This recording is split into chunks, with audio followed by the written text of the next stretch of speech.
Not everybody has the ability to focus on the game for 10 hours a day, but throwing it up on a second monitor and AFKing while you get some work done is a great way to make some passive GP or gain some XP. And with that in mind, welcome to AFKing 9 to 5.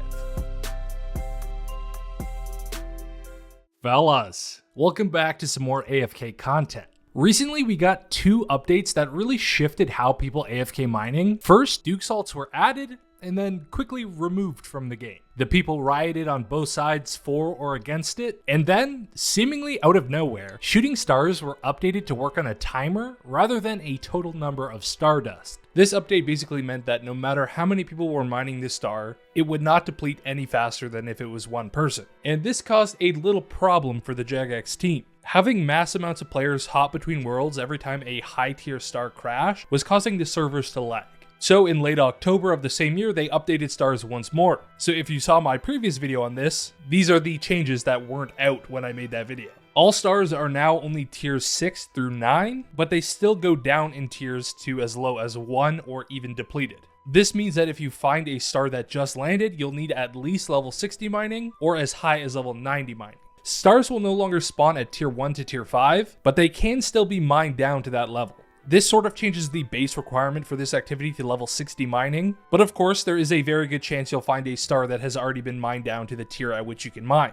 Outside of that, stars will now spawn every 90 minutes instead of every 128 minutes. So this means if you're mining a star and it's been going on for that 90 minutes, it will just despawn and a new one will fall. With the previous iteration of stars, layers would take different amounts of times because you would get different amount of stardust. But now all stars will consistently deplete in about 7 minutes, and there's our AFK time. The mining experience from stars has also been changed. Now each tier will give you 32 experience. This won't really change our total XP gained, but this will just make it more consistent where you don't have to look for higher tier stars for more XP and lower tier stars for more stardust. The skilling success rate was also changed, so now you should get a consistent amount of stardust for every single tier, and I think this means we'll get less stardust overall, but we'll see once we get through 8 hours. Clues were removed from Shooting Stars when they were having server issues, but they've now been added back in. You can no longer get crystal shards from stars in Prifddinas, so this means you don't have to prioritize stars in Prifddinas for the most value for your time. And the last change is that random events and dwarf multi-cannons can no longer be placed or spawn near a star. This is good just for lag. Most people will kind of get around this with Entity Hider anyway, but it is good for our mobile players and vanilla client users. Before we really get started, I wanted to quickly mention what Runelite plugins I'll be using to make this a little bit nicer for myself. Again, with all Runelite plugins, they should just be for quality of life, so every activity that I ever show you is usually doable without any additional plugins. So if you play on the mobile client or you play on the vanilla client, you can still do this just as well. I'm using Entity Hider just to cut down on the game lag because, well, if there are hundreds of people at each star with pets and random events, it can get a little clustered quite quickly. I'm also using a plugin called Star Info. This one just tells me the tier of the star,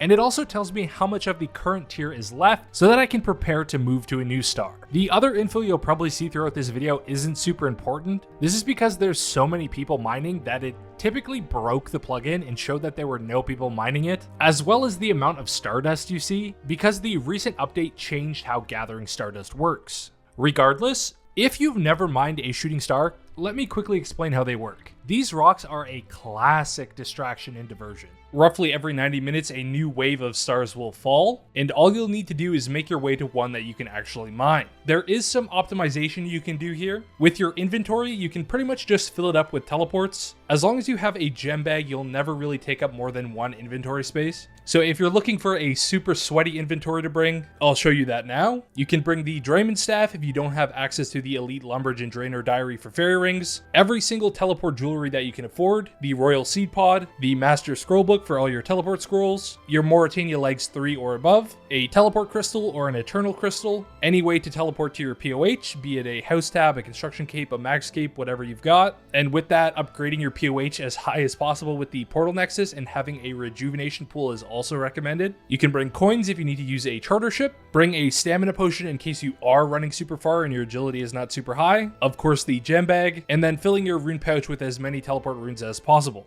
Gear-wise, you'll want to bring the Prospector's Kit for the most experience possible. You can wear a Charged Amulet of Glory for gems, as well as more teleport options. You'll want the Celestial Ring, which we'll talk about shortly, and you can wear the Book of the Dead, Rada's Blessing, and the Ardun Cloak for more teleports. And then, of course, you'll want to bring the best pickaxe that you can use, be it a dragon or rune pickaxe, whatever your mining level is. Once they're down, you can mine them for Stardust. This Stardust can be spent on a variety of rewards, with the big one being the Celestial Ring. Wearing this ring will give you an invisible +4 mining boost even when it's uncharged. But if you decide to charge the ring with Stardust, it will give you a 1 in 10 chance to mine an extra ore up to Adamantite. And unlike a lot of other mining enhancers, this ring will actually give you XP for both ores. You can also use Stardust to recolor your Prospector outfit, buy a bag of uncut gems, or even get a pack of soft clay. These can be very useful for Iron Men who are creating their own teleport tabs, as well as a variety of furniture in your player-owned house. When a shooting star falls, it will be available at 76 different possible locations on a member's world. So you're probably wondering how on earth you'd ever find one, but by building a telescope in your POH, you'll be given a rough location as well as a landing time. Once you have this rough location, you can narrow down exactly where it is by checking the possible landing locations in that region. Previously, this was the best way to mine stars, since using a clan chat that calls them out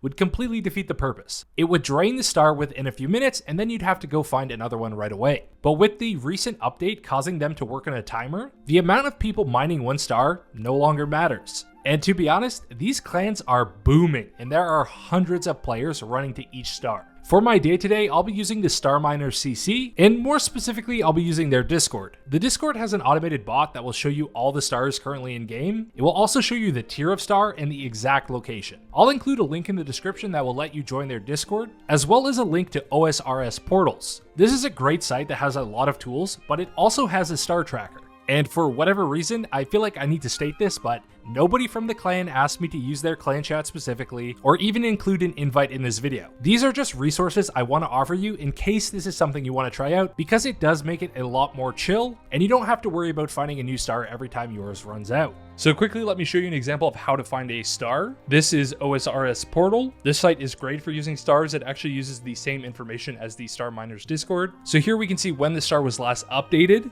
This information doesn't really matter. You just need to know that this is how long ago the star fell or is currently being updated at. This is the world it's on. This is its current tier, and this is its exact location. And also shout out to all the legends on this side who are the people who find it. It actually just updated in real time so we can see all the new stars. The most important thing here is picking a tier that you can currently mine. Just to make it super easy, whatever number you see here, just add a 0 and that's the mining level required. I am 99 mining, but for a second, let's pretend I'm not. Let's pretend I'm 60 mining. So I need to pick a star that is as close to 60 as possible so I can AFK for the most amount of time. So I can see here that there's a tier 5 southwest of the Brimhaven POH on world 510. So I'm going to go in game, I'm going to go to world 510, hop to world 510, and then I'm going to use the quickest way possible that I can get there. For me, it's because I have a construction cape attached to the max cape. This means I can go right to Brimhaven.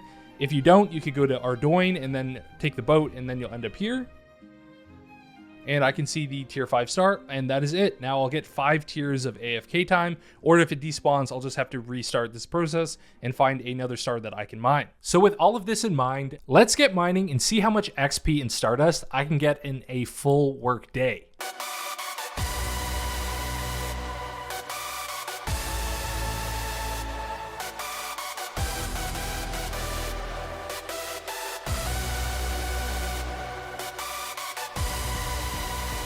Okay, Shooting Stars is still incredible for AFK, probably in my top 3 AFK activities for the day. In the previous episode of this, I gained 26.8k XP per hour, and this time I gained 26.5k XP per hour. So very similar. The difference probably just comes down to the amount of time I was AFK, like not mining a star. So still a very good mining method for AFK experience. The difference comes down to the Stardust, really. I got way less Stardust this time. I don't think this is going to be a huge deal for most people because I think a lot of people are just doing this for the mining XP. And if you're here long enough, the Stardust kind of becomes irrelevant. In the previous episode, I gained just over 10,000 Stardust in 8 hours, but this time I only gained 6,467. This drops the Stardust an hour from like 1250 all the way down to about 800 an hour. But 800 an hour is still pretty good. And again, by the time you get into star mining and you've been mining stars just from mining XP, you'll have enough dust to get everything you want anyway. The additional dust will just be bonus for your ring if you decide to go do mining somewhere else.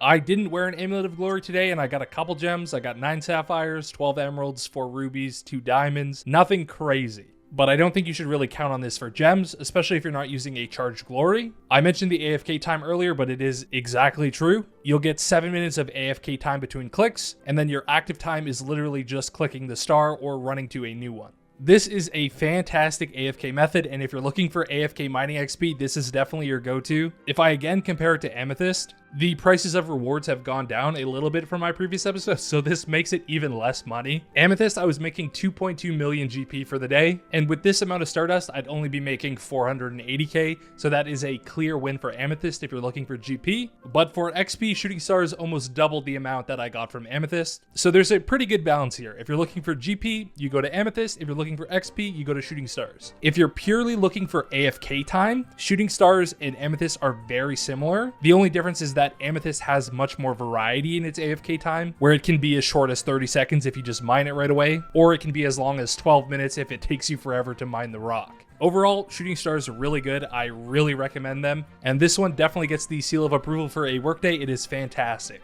Hopefully this episode is more updated and gives you all the information you need for Shooting Stars. I feel like I missed some stuff in the last episode, but again, I'm trying to make a better video every time I make a video. And I felt like there was enough difference in this one that I should probably make another episode on it. And I really hope you guys enjoyed it. Thank you to the big fellas, Snacks, DansSmeg'ead, and LokiFM, as well as the fellas Jujo, iTalk, Halal Platter, Skye, and Otomachi. If you want to become a channel member, you can click the join button below the video. This gives you access to pre-existing Ramble videos and anything new that gets uploaded there in the future. I'm trying to do like maybe 2 or 3 of those a month, depending on what's going on. So if that's something you're interested in, feel free to look into it. Of course, just watching the video is way more than enough. In the next episode of AFKing 9 to 5, I want to try a hunter method. It's something I've wanted to make a video on for a long time, but I've never really personally done it myself. So I'm excited to check it out. But other than that, I've got nothing left to say, so I'll see you in the next one. This guy said he's going to save up for the dragon pickaxe. If he trades me, I'm just going to give it to him. We'll see if he trades me. Oh, he actually traded me. He has no inventory space. Yeah, he got it.